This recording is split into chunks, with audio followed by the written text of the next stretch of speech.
Yeah. Coming to your live as your neighborhood wise man. It's the boy C Hop, and I'm sitting here with Fatima's Fashion, Fatima, and we going over her items that she got on her website. And right here is a tote bag. It says, "And Allah created us in pairs," and it got like a husband and wife on it for those who want to buy that. We also got this one with the different names of the prayers. And we got this one, my black owned business, mine and my black owned business. This my favorite right here. Mine too. Yeah, this a good joint right here. And you also got like the lingerie for the women that want to still keep it sexy in the bedroom, for their husbands or whatever the case may be. So, can you elaborate a little bit on your business? Sure. So I have two websites right now. My first website was Fatima's Fashions. The website is Five Fits. And I started that business with just 6 socks, like 6 varieties of socks. I had 12 pairs, sold like 8 the first day I got them, and just kept investing into the business. Now that business has like over 100 products on the website. And I just dropped Draped in Black about 2 weeks ago, and it's like really doing numbers better than the first website did actually. And that's more of like the modest sister, but she still, want to have the hot accessories. Right. The gloves, the socks, the bags, and inshallah I'll have some shirts for the men coming soon. Inshallah. So, what inspired you to get into this business? Because I see you got, and that's the socks and the sexy, this the socks. Yeah, these are socks I actually started with. I had 6 different over the knee, like sparkle socks. And they come all the way up to the knee. Come up to the knees, cute with like a little, shorts, some pom-pom shorts, and a tank for your husband. And it's all in-house, so people could be clear. Yeah, like we talking about in-house products. I don't even go to the door to get my mail without this on. Like I wouldn't feel comfortable. I don't go outside at all. And it's good for people to know, because a lot of people think when you Muslim or when you following the dawah that you got to be so strict that you can't live. And some people got a misconceptions. Most people looking either don't understand the religion or looking in it from the inside out, from the outside in, or people just became Muslim and they listening to people that don't have no knowledge of the religion. Right, I'm a revert, so alhamdulillah, it's been 5 years, but prior to Islam, I was one of the hot girl summers, and but Allah led me to Islam, and I've grown a love for Islam, and like I would never go outside in any of this, but why not still have that for your mate, or even for yourself if you're single, dress up for yourself, set the mood for yourself, that's self-care Sunday routine right there, so that's what kind of made me get into it, because it was like I used to love all of those things prior to Islam, and it was like I didn't really see any sisters going beyond like the fishnet socks or the gloves, and it was like, well, I know they're probably going to Victoria's Secret or Fenty or whoever for these things. Why can't we keep the money in the community? You know what I'm saying? And so and I sell a lot of the products that they don't sell. Right. And it's like really reasonable. So. And you really put it together. Like you got nice product. And I'm gonna keep it real. Like I be caught off guard sometimes. Not that I thought like, oh, these products gonna be bogus, but. It's good when you don't like, because I'm a man, I don't wear those type of products, but when I see them on your website, so when you come and see it in person, you say, oh man, these really nice products. The material is it's really good. Like I actually really buy good. it for myself first, and test the material and stuff like that. I'll wash it to see like is it gonna wear and tear like really quick, and then I'll purchase a nice amount of them, because you have to find a good vendor too, because you can get a rinky-dink little outfit, from some people, and then it turns you off from supporting a small business. So I'm very careful with that. And that's my movement right now, is trying to promote myself as well as other black small businesses and black entrepreneur people that's trying to elevate in life and make it somewhere, or just get. Sometimes it can be stress relief, like doing your business and just busying yourself and just having something to do, being creative, and it can bring a joy to you. Absolutely. So how has this brought a joy to you in your life, being able to open up a business, being able to have it booming, and being able even to during a pandemic. Even during a pandemic. How does that feel? How does that make you feel? What type of joy does that bring? Like I'm like truly grateful because, like I told you, I started this business when I was renting a room after the situation happened with the brother where like I lost everything. So, you know, for it, I did it to just make like an extra $400 or $500 a month, and it, like I always surpassed that every month, even during the pandemic, which is crazy. Like I never expected it at all. Right, because you got good products, and you know, I think people stay loyal to those when they know somebody got good products and it's easy and it's packaged right, and you real nice and you kind hearted, so you deal with people with a sense of respect. Because I heard people say a lot of times, "Oh, I'm reaching out to your page, or I'm buying stuff from you online. You talking to me kind of crazy, or you not burning me out my money, and you know what I mean." So I see that happen a lot. So for you to and see, I've been doing this like this isn't my first business. Before Islam, I sold hair weave, I sold waist trainers, I've had websites, I've done it before, you know. And it's like I know for me, I want somebody that's on top of their business. I don't want nobody that want me to pre-order. I don't want nobody that's telling me, oh, it's gonna be 3 to 5, 3 to 7 shipping days. I ship the next day, or I let you come pick it up the same day. Like anything on my website, I actually got it. Like I don't, you know, I'm not out to scam nobody. You know what I'm saying? Right. Beautiful. That's beautiful.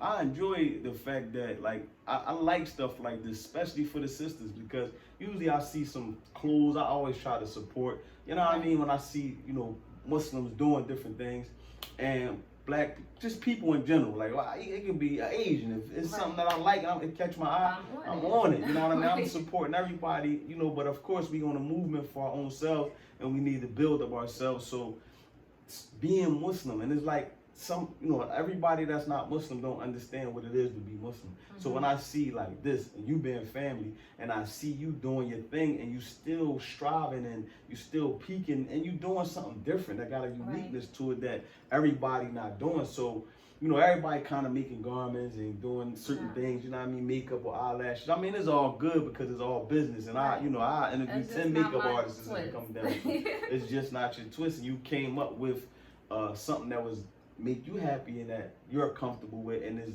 working for you, and the business is growing for you to be able to drop another line, and your website is growing, and it's a beautiful thing. So it to me show and it can encourage younger Muslim sisters who got a dream that they could be doing lipstick or whatever, like me, whatever they doing, and it encouraged them to say, look, I can still feel love, I can still wear my niqab, I can still cover and be modest and still have a business and be sexy. Absolutely. Why not? I don't see anything wrong with it. And what's crazy is when I first started, I got a lot of backlash from brothers and sisters. They would DM me, inbox me, cuss me out, and then block me.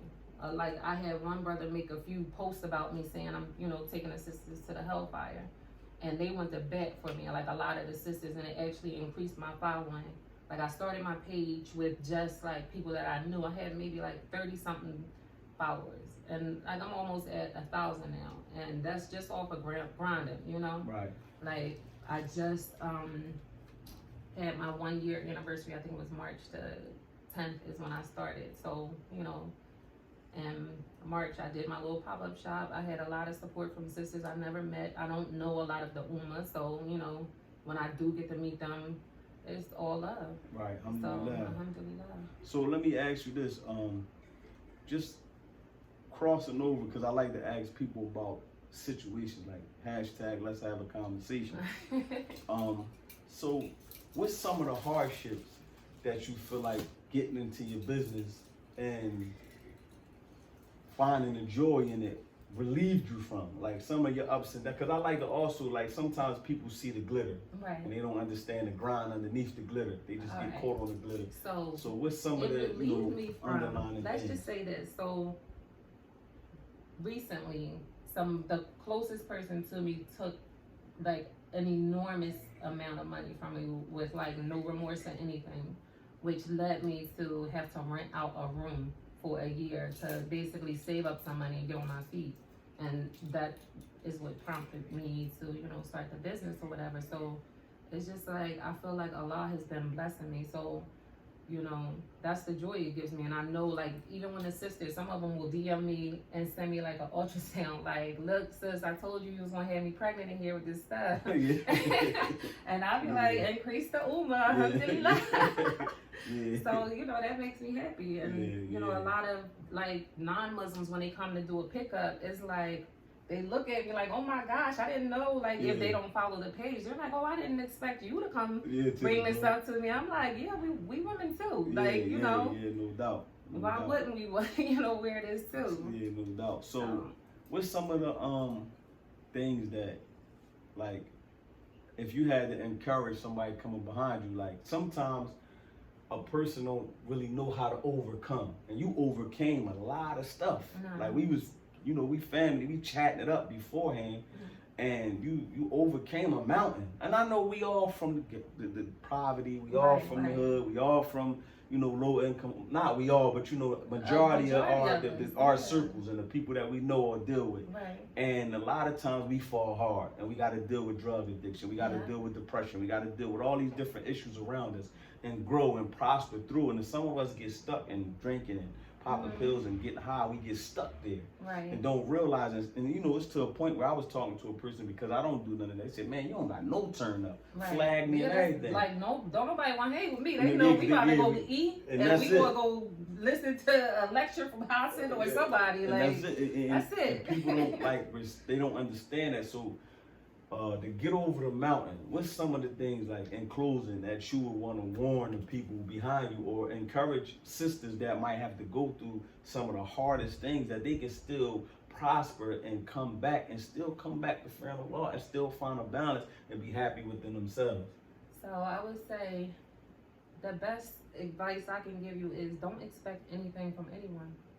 Like, I expect people to be themselves, and that's it. Like, I don't put them on a pedestal or anything. So, you know, like I told you, one of the closest people to me crossed me or whatever, that you know, I would never expect. And like, prior to Islam, I would have flipped out. Like, I was always trained to go like a temper from 0 to sitting in the precinct. You know what I'm saying?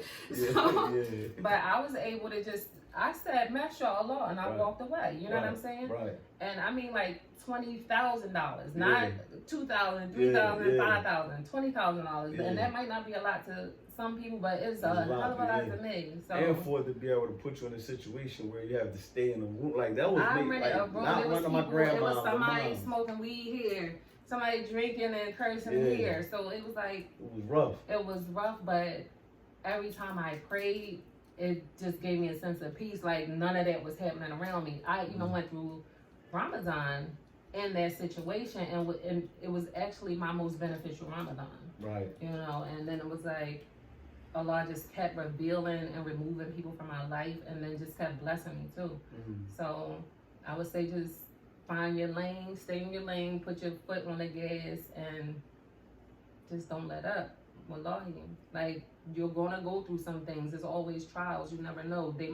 Allah might test you with family, friends, a job, anything. Poverty, anything. Because I needed to be humbled, to be honest. Like, I had, you know, I've always been touching money since I was a kid. I was a female, you know, version of a drug dealer as a child. So it was like, I've always had money, and it was like, I was very cocky and like arrogant, and Allah needed to humble me, you know, to make me who I am today. So, you know, alhamdulillah. Alhamdulillah. That's why, you know, and I don't like this not was a specific Muslim interview, because it's from anybody.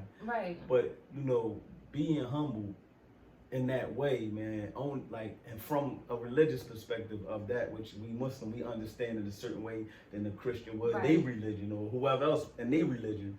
You know, they got their way of feeling however they feel, but we got our way of feeling. We have a different, you know, like our understanding. And, you know, when you humble, man, in the Lord, you know, bring light to these things. He loved me, and no, that's what it said. That's the reminder. He sent me by myself.